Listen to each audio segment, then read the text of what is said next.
السلام علیکم ورحمۃ اللہ وبرکاتہ۔ قارئین و سامعین، مزید ایک ویڈیو لے کر آپ کے سامنے حاضر ہوئے ہیں۔ امید کرتے ہیں کہ آپ کو یہ ویڈیو پسند آئے گی۔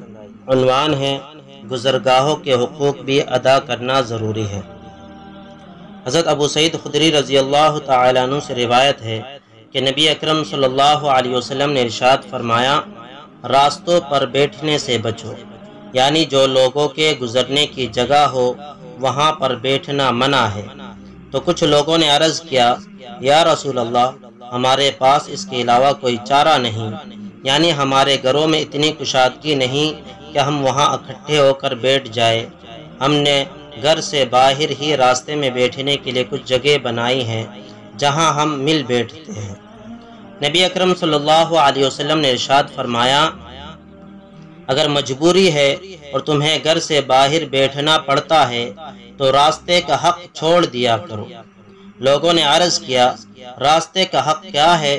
تو آپ صلی اللہ علیہ وسلم نے ارشاد فرمایا، نگاہ نیچے رکھنا، یعنی راہ چلتے لوگوں کو نہ گھورنا اور نہ ہی ان کی طرف کوئی توجہ کرنا، تکلیف نہ دینا، یعنی ایسے راستے میں نہ بیٹھ جانا جہاں سے گزرنے والوں کو تمہاری وجہ سے تکلیف ہو۔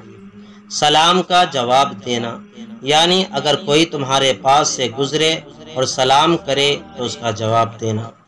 اچھی بات کا حکم دینا اور بری بات سے منع کرنا، یعنی اگر کوئی غلط کام کر رہا ہو اور تم دیکھ رہے ہو تو اس کو پیار سے سمجھا دینا کہ یہ کام غلط ہے۔ مفہوم حدیث صحیح البخاری۔ جزاک اللہ خیر و احسن الجزا۔